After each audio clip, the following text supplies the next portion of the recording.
আল ওয়াক্তু সাইফুন, সময় হলো দাঁড়ালু তরবারি। ফাইল্লাম তাকতাহু কাতআকা, তুমি যদি তাকে না কাটো তাহলে সে তোমাকে কেটে ফেলবে।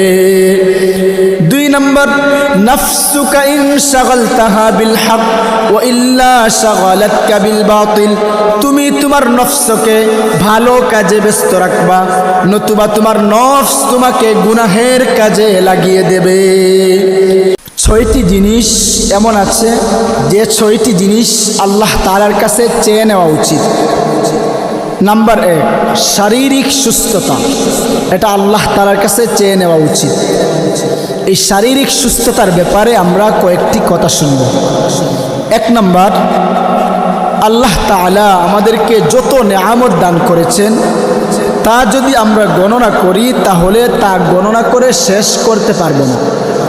সূরা ইব্রাহিম আয়াত নাম্বার 34 আল্লাহ তাআলা বলেন, ওয়া ইন তাউদ্দু নি'মাতাল্লাহি লা তুহসুহা, তোমরা যদি আল্লাহ তাআলার নেয়ামতগুলো গণনা করো তাহলে তা গণনা করে শেষ করতে পারবা না।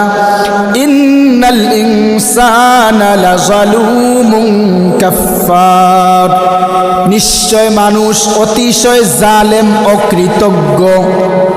মানুষ অতিশয় জালেম অকৃতজ্ঞ।